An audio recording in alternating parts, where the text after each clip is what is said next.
Ukraine যুদ্ধ, ইরানকে ঘিরে যুক্তরাষ্ট্র ইসরায়েলের অভিযান, প্রশান্ত মহাসাগরীয় উত্তেজনা সব মিলিয়ে নিরাপত্তা পরিস্থিতি হয়ে উঠেছে অস্থির। এই প্রেক্ষাপটে অস্ত্রের বৈশ্বিক বাজার দ্রুত প্রসারিত হচ্ছে। কৌশলগত বিশ্লেষকদের বড় অংশ আশঙ্কা করছেন বহুমুখী সংঘাতে নতুন বিশ্বযুদ্ধের ঝুঁকি বাড়ছে।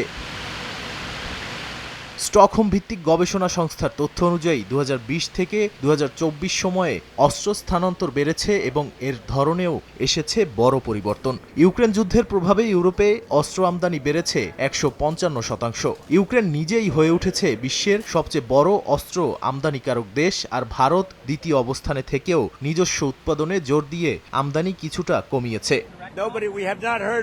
রপ্তানির ক্ষেত্রে শীর্ষে যুক্তরাষ্ট্র। বিশ্বের মোট অস্ত্র রপ্তানির প্রায় 43%ই তাদের নিয়ন্ত্রণে। ফ্রান্স দ্বিতীয় স্থানে উঠে এসেছে, আর রাশিয়ার অংশীদারিত্ব কমে গেছে উল্লেখযোগ্যভাবে। মধ্যপ্রাচ্য ও উত্তর আফ্রিকা অঞ্চলসহ উপসাগরীয় দেশগুলোতে নিরাপত্তা উদ্বেগের কারণে অস্ত্র কেনা বাড়ছে।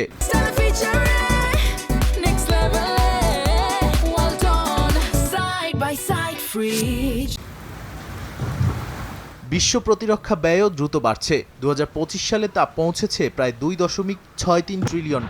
যুক্তরাষ্ট্র, চীন ও রাশিয়া এই ব্যয়ের শীর্ষে। ইউরোপে সামরিক বাজেট গত কয়েক বছরে উল্লেখযোগ্যভাবে বৃদ্ধি পেয়েছে, আর প্রযুক্তি নির্ভর যুদ্ধ, কৃত্রিম বুদ্ধিমত্তা, সাইবার যুদ্ধ ও ড্রোন প্রযুক্তিতে বিনিয়োগ বাড়ছে। ফলে অস্ত্র শুধু প্রতিরক্ষা নয়, বৈদেশিক নীতি ও প্রভাব বিস্তারের হাতিয়ার হিসেবেও ব্যবহার হচ্ছে। নাদিম মারজান, সময় সংবাদ।